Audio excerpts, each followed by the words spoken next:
Hello, and long time no recordings. It's a beautiful day, and I'm out and about on the AJS Tempest Scrambler. And yeah, it's been a little bit of time since I've been on the bike, mainly because, boy, was this summer bad. Lots of rain, lots of grey days, lots of windy days. The occasional bit of sun, and then rain, wind, and a little bit of sun.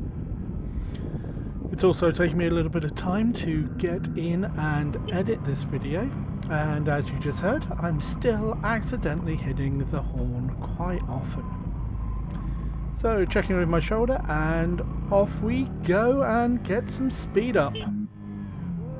And that blooming horn again. So how are you all? Are you having fun? How are you surviving the disastrous summer? Did you get out much? Did you see much? Did you go very far?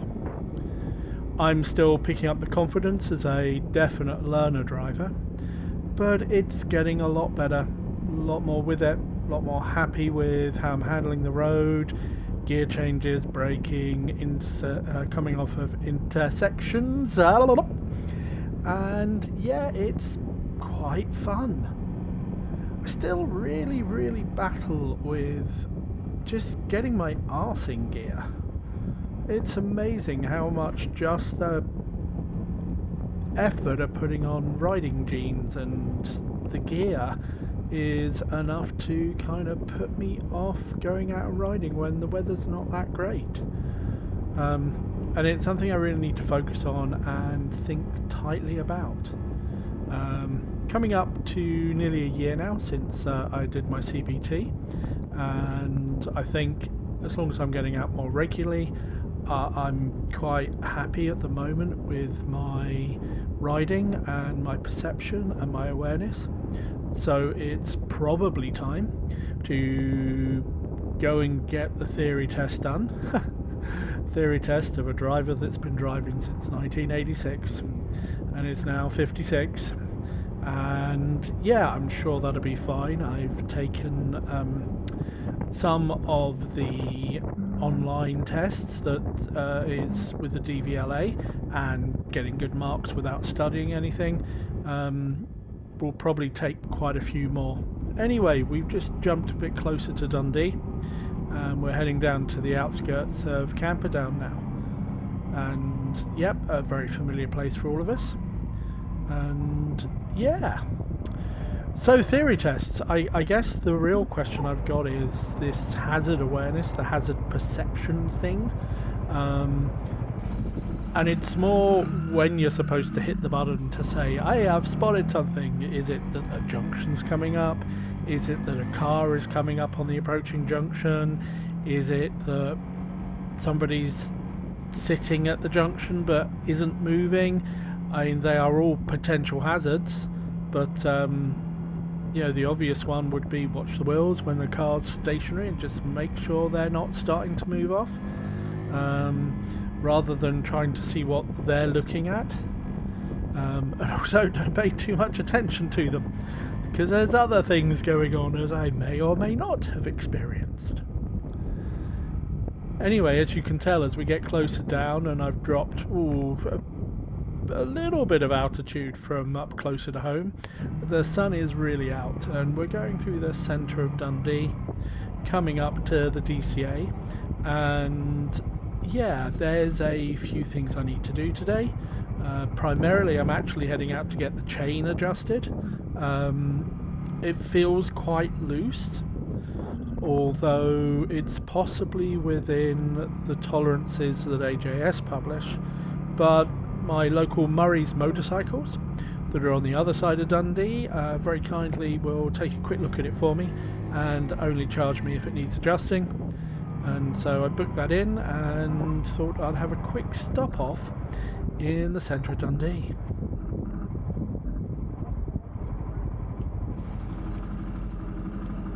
So we have a few pedestrians around. Love the flip-flops. And yeah, obviously this is more September time, so it did take a few months to get editing, but a reasonable pull away.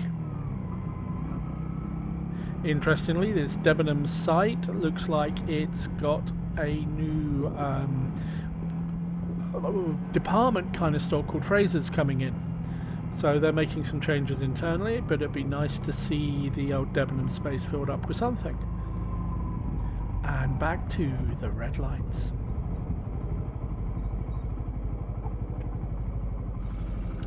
So yeah, so how has the AJS been? Well, considering its lack of use, it's been surprisingly good. It has picked up a little bit of surface rust, and I've treated that with some cleaning and then some ACF 50, so we'll see how that does at stopping it coming back. But nothing horrendous, nothing a surprise considering the bike's kept outside under a cover and isn't really getting used at the moment. In terms of the battery, no problems whatsoever. She pretty much starts on the first press of the button. There's a slight squeaking coming off, I think, the suspension, but again I'll get that looked at, but nothing at speed or the likes.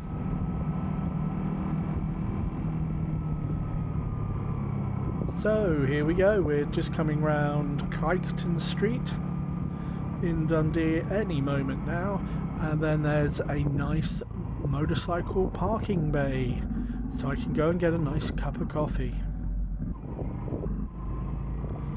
But it's been reasonably smooth, great little journey down. This again is still the Insta360 X2 recording. Does a pretty good job. On bright days like this, as you can tell, the sun is pretty glaring, but it is pretty bright. So past where they're refurbing an office into student accommodation, and we're just going to pull in here.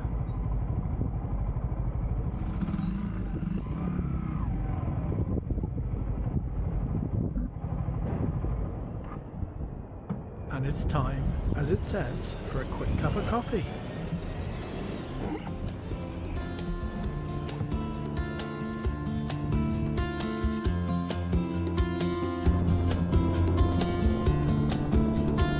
So back on the bike and heading out at the centre along the waterfront, which may or may not have been a bit of a mistake today.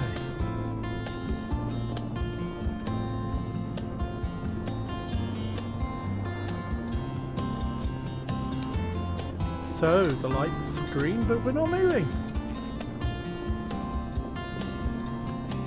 And now flowing traffic. And why is that? Well, this was recorded at the time that the Tay Bridge was still having its roadworks on, and just traffic getting on and off and through the lights. Not quite sure why it created such an amount of a traffic jam, but it was only for a few months and only at specific times of day, so not too bad. I could have gone a different way through Dundee and avoided all this, but it's good practice. Lots of stop-start and hedging. Yep, I know I can filter. I'm not filtering. Well, not yet anyway. But we're nearly through that bit and coming up to the shopping centres. And as we're through the lights, we're just going along Dundee's waterfront, and as you can tell, it's moving nice and fast and clear. As we come up this side, we just past Scott Riders and on to Murray Motorcycles.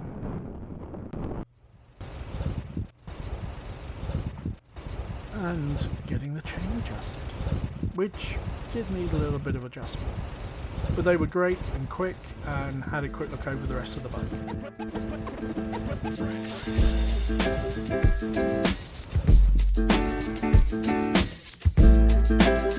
And so on the outskirts of Dundee now, getting back out into the Angus countryside. Lots of farmland, lots of hills and rolling roads, along the A9 very quickly, and then heading off towards Glams Castle. You may have spotted there are a few drops of rain, but nothing too bad. And then just going right through the Angus countryside, which is glorious riding, and as you can see, the roads are pretty much empty. So here we are at Glams, And this is pretty much where I'm going to leave you. Thanks for watching. Please like and subscribe.